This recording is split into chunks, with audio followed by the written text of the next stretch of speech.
Bom, então, bom dia. Apesar de toda a gente se queixar do tempo, é verão, temos que olhar para isso. Está quase férias. Muito obrigada pelo convite e dar parabéns à PAV e ao Centro de Estudos Judiciários por esta iniciativa.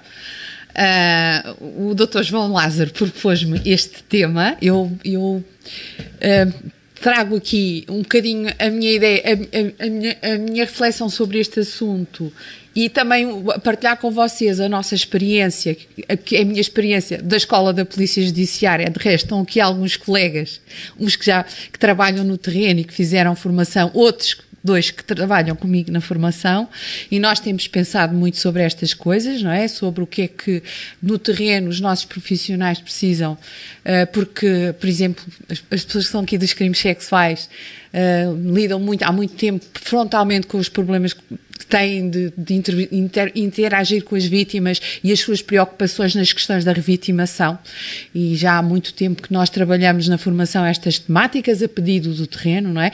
E nós tivemos que reformatar o nosso programa de formação na Escola da Polícia Judiciária, não é? Temos aqui o Dr. Júlio Carvalho, que é o nosso coordenador de investigação criminal, que dá a componente de articulação entre a parte mais psicológica. E eu estava a ouvir a comunicação do Dr. Ferreira Antunes. Eu tive a sorte de trabalhar com ele 12 anos na Escola da Polícia Judiciária. Ele sabia e sabe muito sobre formação.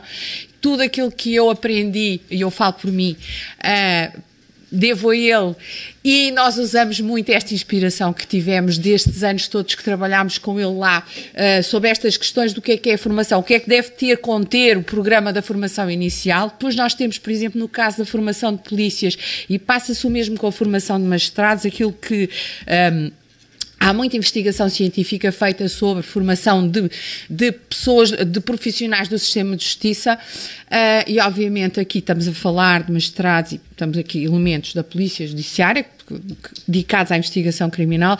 Esta vertente da formação, como foi falado há pouco, tem que ter duas componentes: a componente mais conceptual, mais científica, que é essa que eu acho que foi o grande contributo que, por exemplo, o Dr. Ferreira Antunes incutiu na escola enquanto lá esteve a trabalhar, que era a ciência ao serviço da justiça, que é uma coisa muito importante. Mas a ciência também não pode ser cega à prática e às necessidades do terreno. Temos que combinar aqui este campo. E isto nem sempre é fácil, não é? Porque muitas vezes quem está na ciência não conhece as necessidades do terreno e, portanto, temos que encontrar aqui um patamar de comunicação. E eu percebi muito no início que a melhor solução era saber o que é que precisam e o que é que nós podemos dar do lado de lá e fazer aqui uma ponte entre tudo isto. E às vezes temos que estudar as coisas, não é? Porque às vezes nós não sabemos responder e preparar a formação tendo em conta esses aspectos. E, portanto, esse aspecto é uma valência, é parte do conhecimento científico. Depois é a formação no sistema de justiça que tem que ter uma componente prática. Nós, por exemplo, fazemos formação nas técnicas de entrevista a vítimas. Estão aqui pessoas que já fizeram formação. 3 dias de prática às vezes não é suficiente, de treino, com role-playing, com simuladores que simulam o caso, até com alguma exatidão, com alguma precisão, porque os nossos simuladores levam lá o caso e simulam que são a vítima e geralmente tiveram com o caso. Mesmo isso muitas vezes não é suficiente, não é?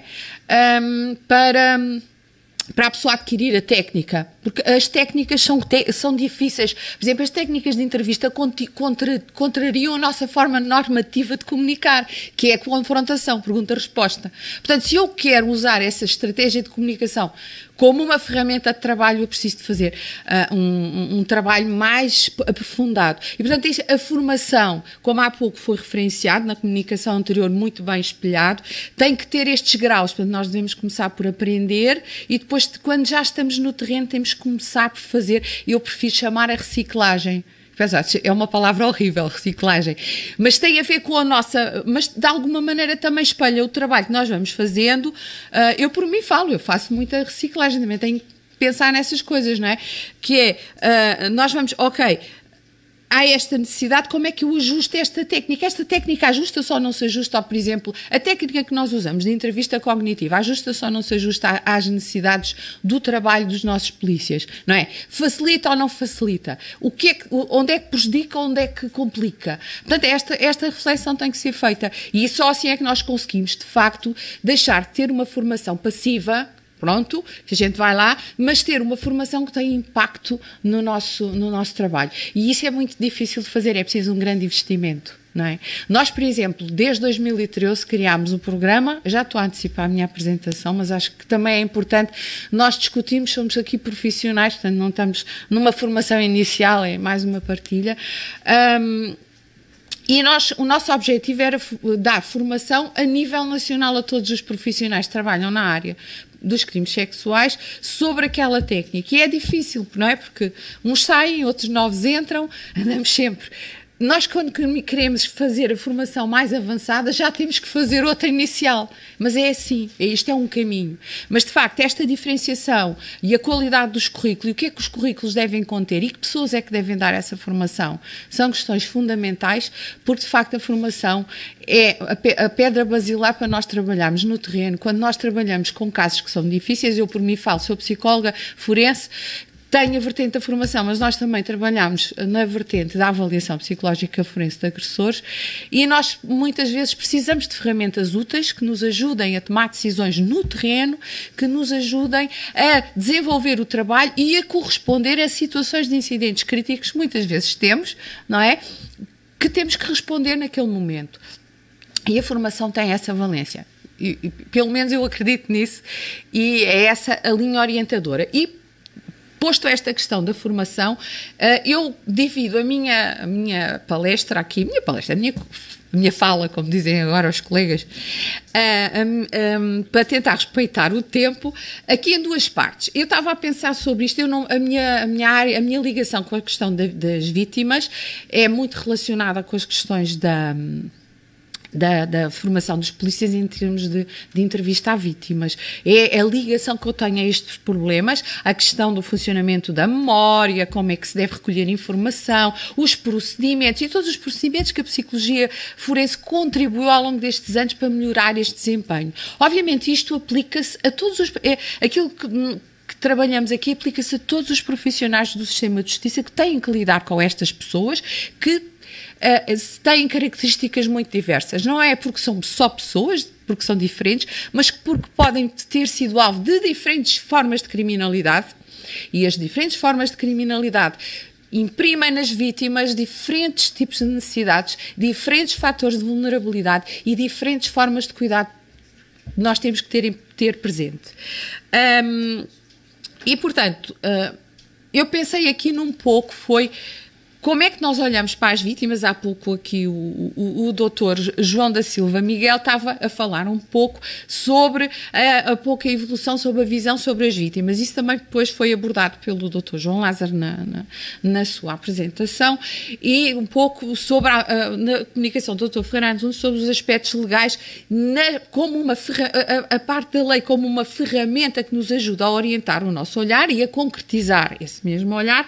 Mas há aqui uma outra coisa que é muito importante, nós os psicólogos estudamos, que é a percepção. Porque é que nós temos estas ideias, estas percepções sobre neste caso, sobre o nosso alvo, que são as vítimas de crime, porque há várias formas de vitimação, e aqui um tema muito importante.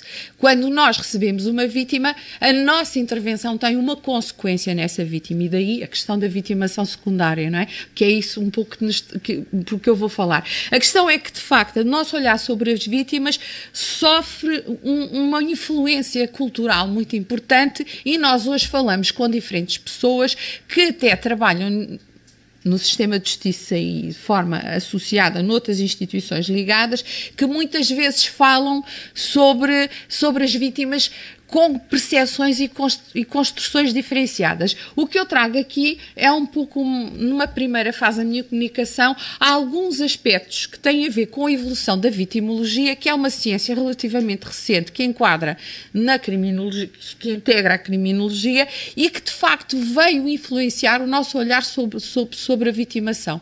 Há pouco, de facto, o doutor João da Silva Miguel referenciou que, de facto, no início as vítimas eram uma peça processual e muitas vezes ainda são vistas como tal. Portanto, eu vou começar por aqui. As vítimas de crimes, vários olhares, um longo caminho. Esta ideia está aqui. Eu não vos vou amassar com a história, mas acho que é importante nós muitas vezes termos uma ideia. Isto foi um trabalho que eu tive que fazer já há algum tempo atrás para perceber a confusão toda das várias visões sobre as vítimas. Eu não sabia muito sobre a ciência em si e fui analisar a sua evolução. Fiz uma leitura de artigos científicos.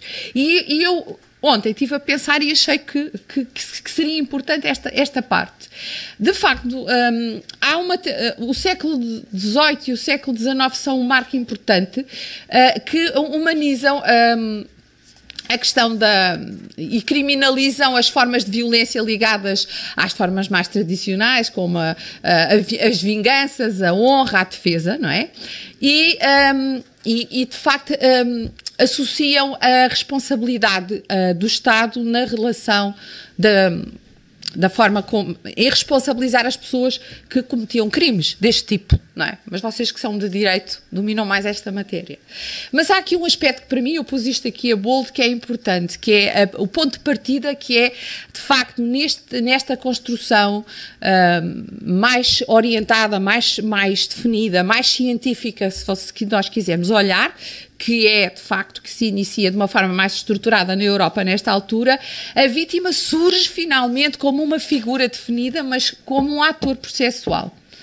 E durante muito tempo ela foi tratada como tal e muitas vezes ainda é olhada como tal. Portanto, temos aqui um primeiro marco, esta primeira visão, que nos marca ainda hoje e que vejam a base que tem, não é? O fraco interesse pelo papel das vítimas nesta altura em termos científicos, sociais e políticos. Fizemos um longo caminho, porque neste momento nós estamos aqui e o foco é a vítima, portanto nós passamos para o lado oposto da questão. Se nós quisermos falar de vitimologia, ela é definida nesta altura, no início do século XX, e temos os primeiros estudos de vitimologia que tiveram consequências também bastante negativas em alguns grupos sociais, em que, de facto, aqui o foco era explicar as causas do comportamento criminal e a vítima, para além de ser, no ponto de vista do sistema de justiça, um agente processual, passou também a ter um papel na explicação do comportamento criminal. Portanto, há os primeiros estudos que tentam perceber qual é que é o papel, como é que o crime ocorre. Não é que para nós hoje isto já é muito desenvolvido, no entanto aqui começa a ser analisado desta forma. Portanto, uma vitimologia teológica em que de facto se estuda a personalidade do agressor, os aspectos situacionais e o comportamento da vítima, não é? E lá está, aqui o papel também marcou muito a ideia de vítima como um fator precipitante do crime. Este é outro marco que ainda hoje algumas pessoas transmitem no seu discurso em relação àquilo que a vítima representa no processo. Portanto, reparem bem que a gente muitas vezes ainda não ultrapassou algum destes paradigmas, o que é interessante, não é? E aqui vocês têm então as tipologias de propensão à vitimação, com a ação direta como provocadora do delito, não é? A culpa, o que é que você fazia às 3 horas da manhã no bairro Alto, sei lá, estou-me a lembrar disto que eu vi uma vez, assisti, não é? Ou porque é que uma mulher não pode usar uma saia curta, não é? Pronto, isto já está fora de tudo, porque nós hoje somos muito... Mas isto ainda acontece, este tipo de avaliação, mesmo que seja subjetivamente dentro da pessoa, a verdade é que nós fazemos este tipo de atribuições. Falando agora em psicologia social, nós usamos estereótipos para lidar com as pessoas. E muitas vezes nós próprios temos que trabalhar esses mesmos estereótipos. Nós temos a nossa maneira de ver o mundo. Como profissionais, às vezes temos que ir um bocadinho mais além dessa maneira de ver o mundo. Eu estou a pensar em mim, por exemplo, não é? Eu tenho a minha posição em relação a uma série de temáticas com que trabalho, mas profissionalmente eu tenho que, de facto, dar uma hipótese a certo tipo de perspectivas que, se calhar, no meu dia-a-dia como pessoa, não faria. E isso é natural em nós, como seres humanos. É usar este tipo de processos para analisar os contextos sociais, e esta fase da vitimologia apoia-se precisamente nesse tipo de processos. Depois assim, havia fatores que eram externos, que a vítima não dominava, que era a idade, o sexo, não é? E surgem os primeiros estudos polémicos aplicados ao homicídio e à violação, não é? As vítimas promotoras. Esta é, de facto, uma ideia muito importante.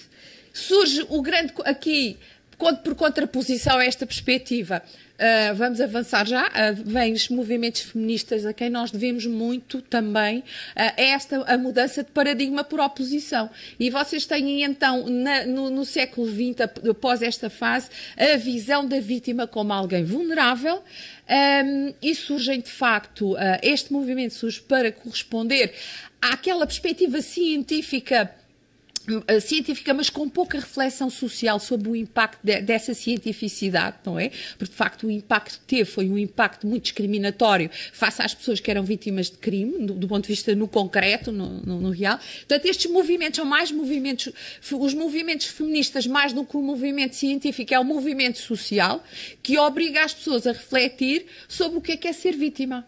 O que é ser vítima? O que é que isso representa? Portanto, e aqui temos uma separação entre a ciência, ou seja, a ciência não foi amiga das necessidades do terreno, e temos aqui uma fase de angústia e de revolta entre a ciência e os movimentos sociais que dizem que, de facto, há uma discriminação. De facto, aqui vira-se a culpa para a vulnerabilidade, a parte moral, a parte da vertente probabilística do ser vítima e lá está aqui, de facto, uma mudança grande de paradigma. E chegamos aos anos 80 e há uma grande alteração e muitas vezes nós pensamos onde é que estamos. Eu depois de analisar isto, pensei onde é que estamos nós, não é? Em termos de evolução, estamos em todos os sítios às vezes. Às vezes estamos numa fase, outras vezes estamos noutra, depende. É essa uniformização que ainda não está, não é? Esta vitimologia realista fala da vulnerabilidade estrutural resultante de fatores económicos e raciais, ou seja, passamos da questão interna da vítima como vulnerável e das suas vulnerabilidades para aspectos mais sociais, em que medida é que as estruturas sociais são promotoras de discriminação nas vítimas e não as promovem. E promovem que algumas pessoas sejam, de facto, tenham mais risco de vir a ser vítimas. Portanto, estamos aqui numa análise mais... E a falar de risco diferencial. Porque nós temos, de facto, por estarmos integrados em diferentes contextos sociais, temos diferentes níveis de risco. Por exemplo, nesta sala nós temos um diferente nível de risco de ser vítimas por trabalharmos nas organizações onde trabalhamos. Por exemplo, o FBI, a partir de 2000, abandonou os perfis de agressores e introduziu os perfis de vitimação, porque, de facto, eles consideram isso mais facilmente explica determinado tipo de contextos criminais.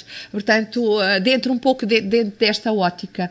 Portanto, estamos aqui na questão social. E para onde é que estamos depois disto? Bem, entra a vitimologia humanitária e introduzimos então aqui a diferenciação, que é o paradigma que vivemos agora, mas um bocadinho mais à frente, que é as formas de violência e a especialização em relação às vítimas de crime.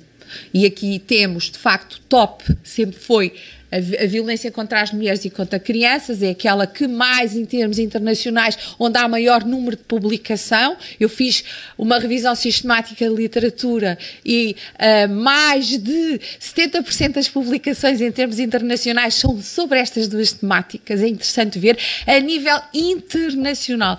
E não há grandes diferenças entre a Europa e os outros países da não-Europa. De facto, há aqui esta perspectiva.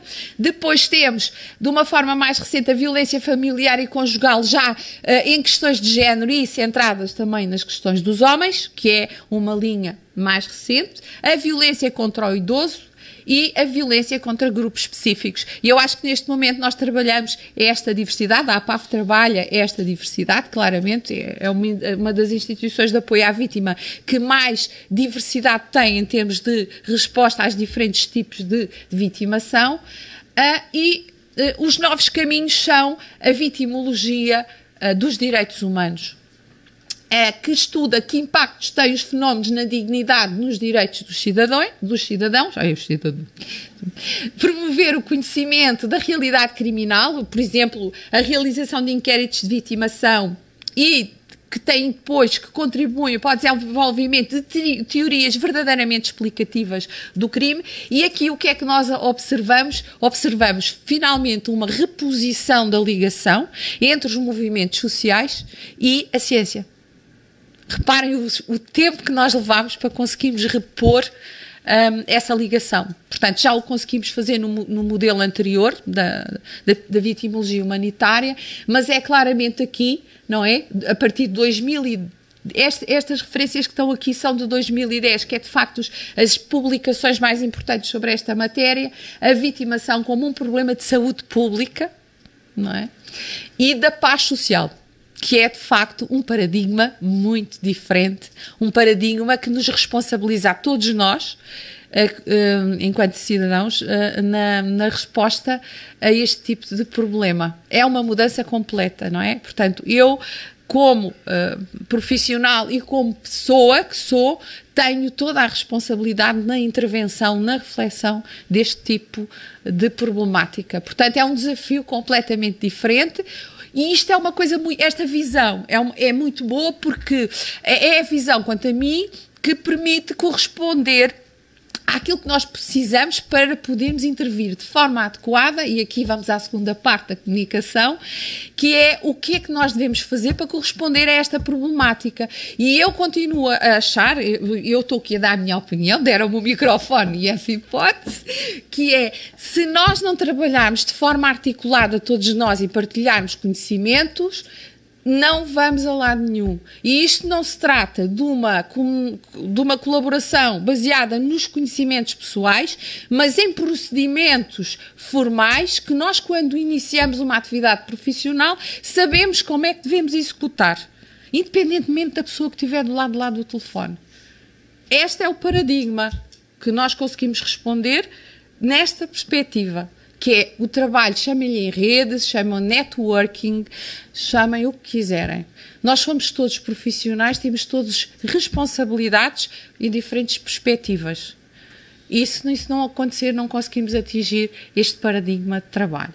Pronto. E agora, um bocadinho, o contributo. Agora, esta parte aqui tem mais a ver com a nossa experiência e da nossa experiência da Escola da Polícia Judiciária. Nós olhámos um bocadinho para as vítimas no sistema de justiça contribuem para aquilo que está no centro, que é a decisão judicial, e lá está o seu papel, e em última análise como elemento, não é? A gente colabora no processo, não é? Mas, de facto, do ponto de vista prático, as vítimas contribuem com muita coisa. Olha, por exemplo, eu foco logo no caso dos crimes sexuais. 80% dos casos, por exemplo, os estudos mostram que não existe outra fonte de informação do que a prova testemunhal, não é? Na resolução dos crimes sexuais. Prova testemunhal. Daí, por exemplo, no caso da Polícia Judiciária, as brigadas dos crimes sexuais seriam aquelas que mais requerem a formação nesta matéria, porque de facto essa é a sua experiência, não é? A necessidade de recolher a informação da vítima e fazê-la da forma mais adequada.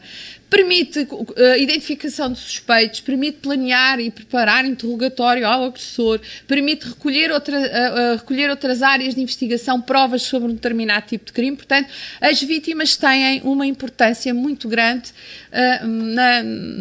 para o sistema de justiça. E vejam o caso, eu coloco aqui o exemplo do testemunho da criança vítima de crime. De facto, as crianças têm limitações associadas ao seu desenvolvimento, quando elas vão contribuir para o sistema de justiça. O comportamento do agressor interfere bastante no seu sucesso como testemunha, mas, reparem, eu pus aqui a rosa, as estratégias do trabalho, desenvolvidas pelo próprio sistema de justiça são o terceiro elemento que limita o desempenho deste papel de testemunha enquanto vítima. De facto, o nosso trabalho é o terceiro elemento que constitui uma limitação. Eu tenho aqui, este é o exemplo da criança, porque pronto, é aquele que... E foi por aqui que nós começámos, por exemplo, tudo na Escola da Polícia Judiciária, foi pelas crianças. Em 1999, por aí, não é? Portanto, e foi um processo de construção e o processo está longe de ser, dizermos, temos aqui isto feito. Não, é um processo de construção, processo de trabalho, de atualização. As limitações promovidas pelo sistema de justiça. Muitas coisas têm a ver com aquilo que está ali, com a estrutura e dinâmica do sistema de justiça. Nós temos que nos preparar para interagirmos com este elemento tão importante, que são as vítimas, e de facto a estrutura e a dinâmica, nós andamos ainda muitas vezes a organizar-nos nesse sentido, a organizar os nossos espaços, a organizar os nossos procedimentos, as boas práticas, como é que devemos organizar o nosso trabalho, tendo em conta este aspecto. E todas as instituições têm que ter os seus procedimentos, e têm que ter procedimentos que impliquem, isso é fundamental, não é só olhar para a nossa instituição, mas os nossos procedimentos devem englobar as nossas ligações com os outros organismos com quem trabalhamos. Que procedimentos é que nós devemos ter também para com eles? Não são só procedimentos internos, são procedimentos de articulação. E de facto, os sistemas que têm mais sucesso neste tipo de práticas têm esse tipo de preocupação. Foi uma das coisas que também nós identificámos. E depois são coisas práticas, a interrupção da narrativa da vítima, a utilização excessiva de um formato de questionamento, que é muito próprio do sistema de justiça. Aliás, nós fomos muito formatados neste tipo de abordagem. E daí a formação, de facto, nos ensinar técnicas de trabalho e procedimentos de trabalho. Portanto, estes são, assim, os maiores desafios. As vítimas vão para uma instituição, para instituições que não sabem muito bem como é que funcionam e, de facto, depois, a nossa interação muitas vezes não é facilitadora com base neste tipo de aspectos. Portanto, nós temos que aprender a fazer isto, é normal, faz parte. A aprendizagem faz parte do nosso processo. O que é que ajuda neste momento em termos do funcionamento do sistema de justiça à colaboração que as vítimas dão com o mesmo? Gerir os tempos e os espaços adequados é uma das questões fundamentais. Eu tenho aqui fatores de vários níveis organizativos, não é? Eles são aqui misturados. Desde os tempos e os espaços adequados ajudam à redução da ansiedade apresentada pela vítima do que é ir ao tribunal ou ir falar com os senhores procuradores ou irem falar com os senhores inspectores, não é?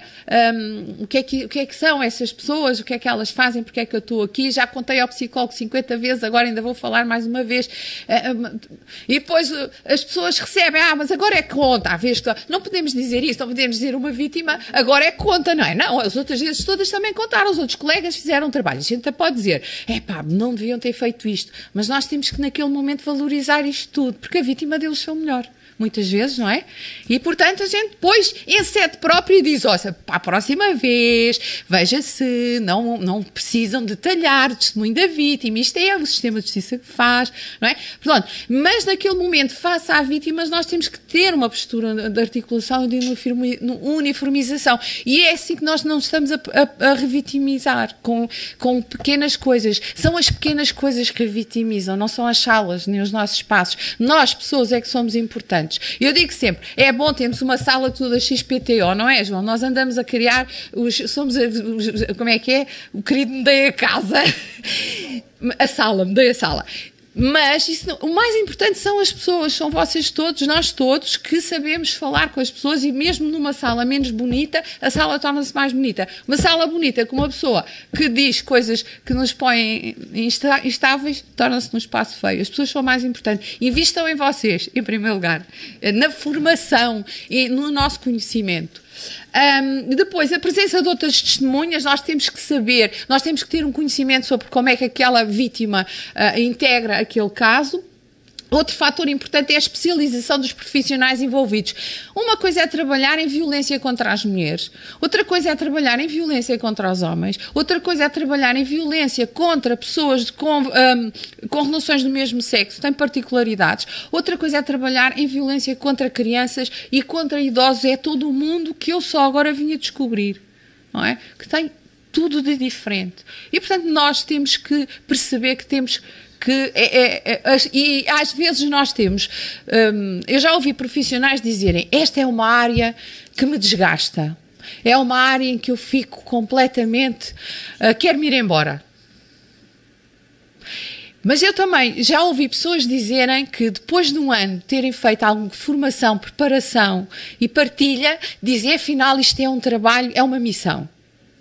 E isso essa diferença faz tudo. E o trabalho de equipa nesta área faz toda a diferença.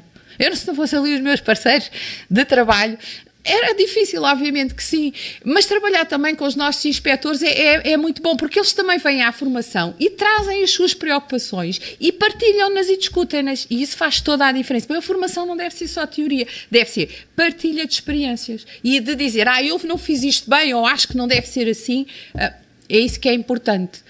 Pronto. E é isso que nos ajuda a não... a não contribuir para uma nova forma de revitimização. Articulação entre as entidades, flexibilidade dos profissionais do sistema de justiça, e portanto aqui nós somos muito bons numas coisas, não somos bons noutras, não conseguimos ser bons em tudo. Onde é que nós de facto trabalhamos bem?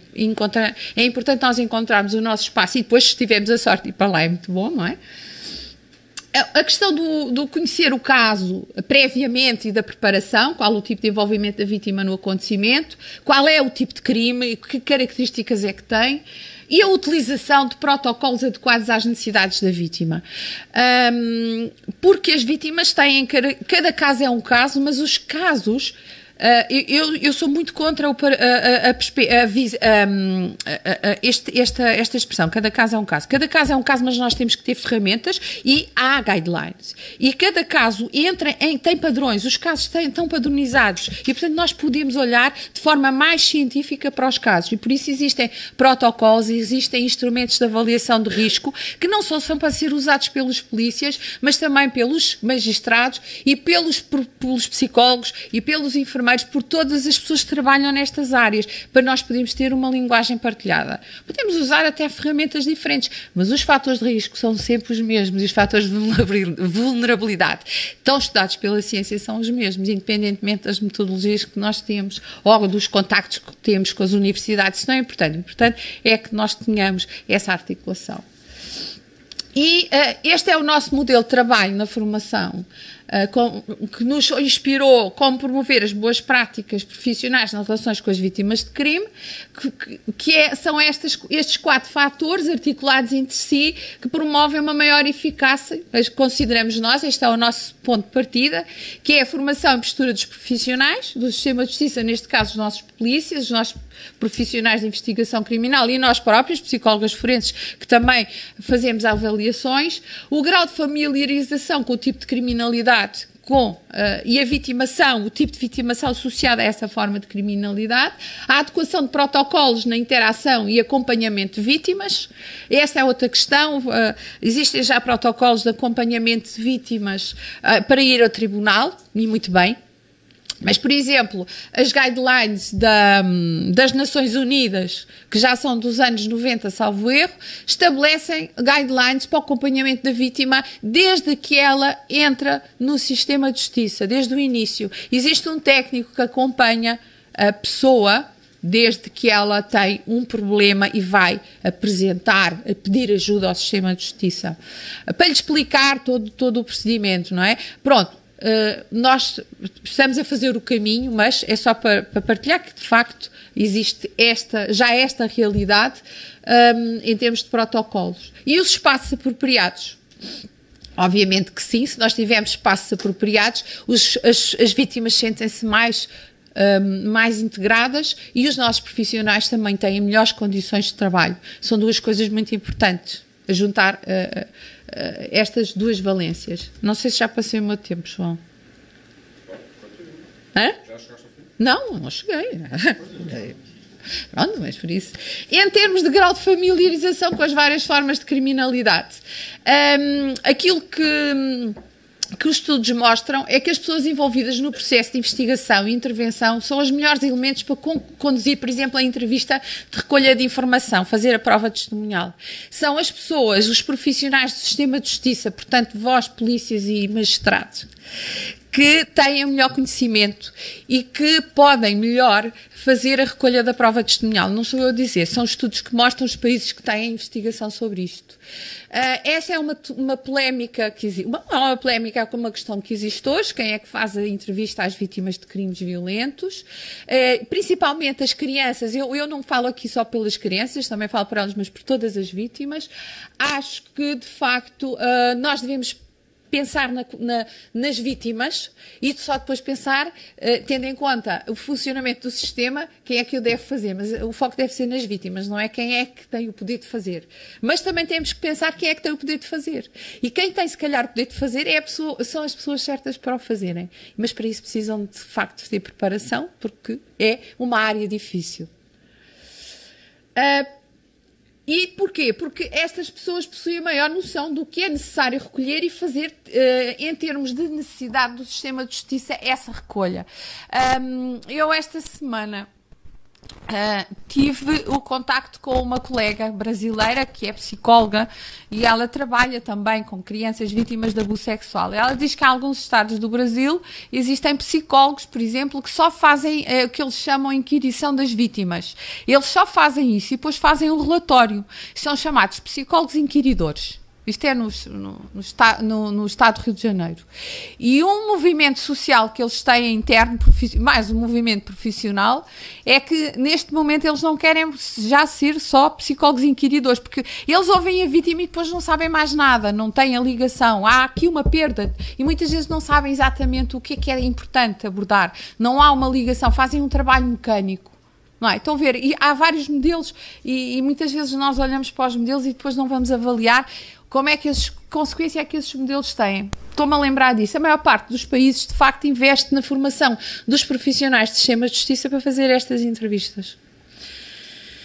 Eu dou o exemplo do Reino Unido, que é quem tem mais treino, mais guidelines nesta matéria, mas noutros países, obviamente, o modelo anglo-saxónio, que é aquele que tem mais protocolos definidos.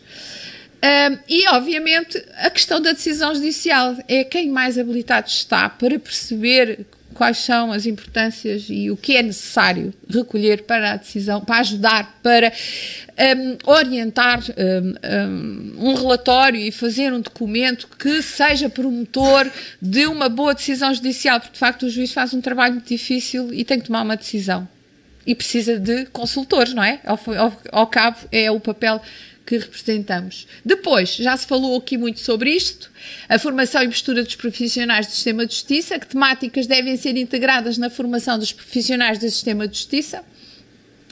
E, de facto, aqui eu coloquei aqui a nossa experiência, formação especializada na vertente dos aspectos legais associados à criminalidade é fundamental, os profissionais conhecerem de uma forma detalhada essas ferramentas. Aqui eu pus alguns dos exemplos das áreas. Depois, a formação especializada. Nós devemos começar por uma formação inicial, mas quando estamos no terreno temos, de facto, nos especializar e fazer atualizações em ferramentas que nos são úteis, desde a tipologia de vítimas, os fatores de risco, as técnicas de entrevista forense, as características dos agressores.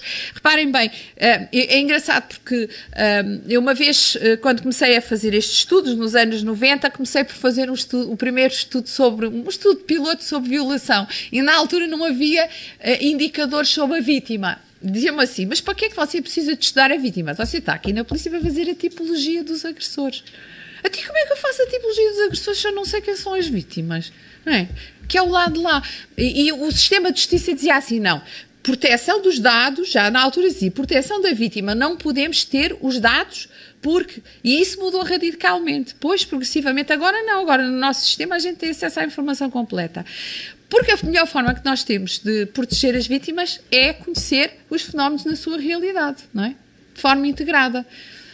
Portanto, isso foi uma evolução que teve. Portanto, nós também temos que conhecer o triângulo. Nós, para trabalharmos bem com as vítimas, temos que conhecer o triângulo, que é a vítima, o agressor e o contexto onde o crime ocorreu. Fundamental esse triângulo, é o triângulo do comportamento criminal.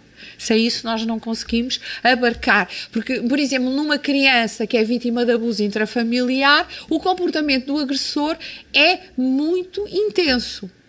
E vai fazer com que estas vítimas sejam aquelas que têm mais limitações na revelação. E isto tem que ser tido em conta na forma como a vítima é abordada. Não é?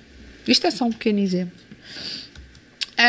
A formação especializada, pronto, isto já falei, e a formação também, este é um aspecto, por exemplo, nós também na escola introduzimos, que é a formação da gestão do stress em contextos profissionais. Os profissionais que trabalham nestas áreas também têm que ter um espaço de reflexão sobre o que sentem e pensam sobre o assunto. Não é? Esta parte da formação não deve ser secundarizada, deve ser também tida em consideração. E nós ainda não o fazemos da forma que gostaríamos de fazer. Pessoas que trabalham, por exemplo, com pornografia de menores, que ouvem crianças que foram abusadas, agressores, o dia inteiro, fazem isto de prática do seu trabalho diário. Isto mexe com a nossa estrutura interna, não é? E as pessoas vão encontrando, aquelas que são mais robustas, vão encontrando as suas próprias respostas, até com os colegas, de partilhas, etc. Mas existem outras situações onde, de facto, as coisas são complicadas e as pessoas às vezes ficam com dano psicológico. Portanto, não podemos... Um bom profissional tem que ser também um profissional saudável para poder fazer bem o seu trabalho com as vítimas. E, portanto, isto não pode ser secundarizado. Quanto à questão dos protocolos, eu vejo sempre os protocolos como por redutores de dano os protocolos que temos agora são os protocolos de acompanhamento de vítimas a tribunal. Portanto, estes protocolos visam o acompanhamento, acompanhar e evitar o desconforto e o desequilíbrio emocional, possibilitar a otimização da qualidade e quantidade da narrativa e contribuir para o apuramento de factos de forma válida e efetiva e diminuir o risco de revitimação. Isto é uma definição que foi feita de linhas orientadoras pela professora Sónia Caridade do Porto, no livro que ela escreveu sobre esta questão. O acompanhamento em tribunal deverá ter estas 3 fases: a pré-inquirição, estabelecer uma relação de confiança e empatia com a vítima, explicar a intervenção do psicólogo naquele processo, e explicar o papel dos vários intervenientes, diminuindo claramente os níveis de ansiedade e avaliar o desenvolvimento global da própria vítima, e tornar e permitir que depois o testemunho seja fidedigno. Isto depois para facilitar a fase da inquirição, não é? Esta fase de inquirição já é realizada diretamente pelos profissionais, pela parte do tribunal, e de facto aqui a pré-inquirição... declarações para memória futura, peço desculpa, eu critico as abreviaturas, desta vez declarações para memória futura. E pós-inquirição, depois, é importante também depois fazer o reforço, portanto há aqui estas 3 fases. Já existem alguns protocolos, as universidades têm sido as instituições que mais têm desenvolvido estes protocolos. Em Portugal nós temos protocolos desenvolvidos por algumas universidades já para este procedimento. Nós temos um mecanismo legal, o que falha aqui é definir no concreto quem são estes técnicos no concreto, o que é que eles devem fazer. A APAV deu a sua resposta a esta problemática, portanto, e eu sei que tem feito trabalhos também de acompanhamento a vítimas, utilizando este tipo de procedimentos. Outro aspecto dos protocolos são as técnicas que podem ser utilizadas, e aqui, de facto, os protocolos que existem podem ser utilizados de forma transversal pelos diferentes profissionais do sistema de justiça, polícias, magistrados, psicólogos. Portanto, isto quer dizer que eu tenho que me calar, não é? Quase. E, portanto, claramente estes protocolos são desenvolvidos para o contexto forense, para todos eles, com base científica. Aqui que entra novamente a ciência ao serviço da prática de uma forma positiva, com protocolos. Os protocolos mais utilizados, por exemplo, na entrevista, nós treinamos na polícia judiciária esta versão, portanto, a entrevista cognitiva, mas existem outros, como podem ver aqui, o memorando das boas práticas, este protocolo do NICHD, que tem aqui o National Institute of Child Health and Human Development Protocol, que é aquele que é aplicado na medicina legal. em alguns sítios, ou outras técnicas de elaboração de narrativa. Existem várias. O importante, todas elas se baseiam no funcionamento da memória e como é que nós devemos promover que a vítima consiga recuperar informação de um evento violento para uma pessoa num contexto que ela não está habituada. Portanto, o importante é, de facto, utilizarmos um protocolo de trabalho.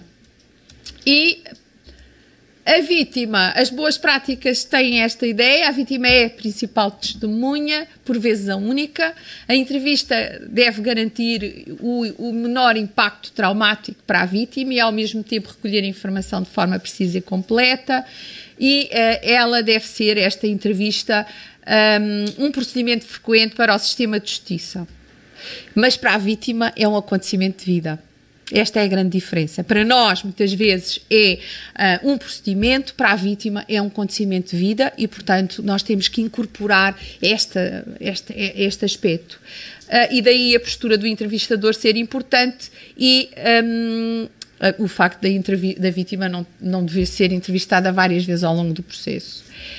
Agora, eu queria só aqui terminar... Isto, pronto, eu já fui falando. Só em relação ao espaço apropriado, não posso deixar aqui de mostrar a nosso... É por isso que tudo dá tempo. Eu percebi, publicidade.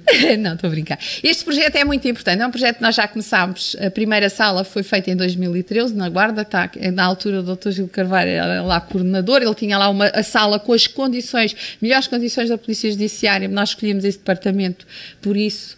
E também pela disponibilidade de iniciarmos este projeto. Tentámos construir uma sala multiuso, é o nosso Alto e Serena, não é como dizem agora lá no... Portanto, é uma sala que foi estudada para receber vítimas de todos os tipos e de todas as faixas etárias. Tem esta zona... Este é o modelo para todas as salas da Polícia Judiciária. Nós já temos 3 feitas. Estamos agora a construir a quarta na Diretoria do Porto. Estamos em negociações para a Diretoria de Lisboa e para Leiria e para Aveiro, para já, não é? E Funchal. Portanto, estamos a do Porto está neste momento já a ser intervencionada. Esta é a zona que nós concebemos em conjunto para a zona dos adultos, com uma zona para falar com a vítima, para estabelecer relação e falar sobre os eventos, e depois uma zona onde se possa ser tomadas as declarações já formais, e este é um espaço que não é um espaço para as crianças, do lado de lá, está com tudo exposto. Geralmente as salas têm que ser o mais sóbrias possíveis para não serem elementos distratores. E, portanto, um espaço confortável para receber a vítima de forma privada, com privacidade e com alguns instrumentos, com alguns materiais que os polícias possam, neste caso os polícias possam utilizar para poder interagir com as vítimas, tendo em conta as suas diferentes faixas etárias. Nos adultos o espaço conta mais e a atenção, etc., e a utilização de uma técnica.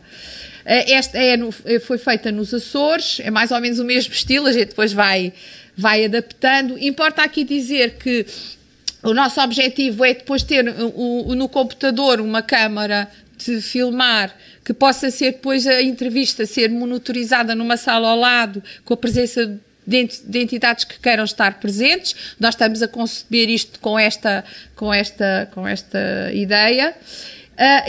E pronto, é um projeto, é a terceira fase do nosso projeto, que é os espaços, não é? E a adaptação dos espaços. Mas nós começámos pela formação e é isso que também continuamos a dar bastante importância. E para terminar, eu não posso deixar de ter ali o Estatuto da Vítima, não é? Que é a nossa fonte de inspiração desde 2015, porque cria linhas bastante mais definidas. Inspiração, disseste tu. Não inspiração, não orientação. Então, pronto, a crítica lá, crítica. Não, vá, pronto.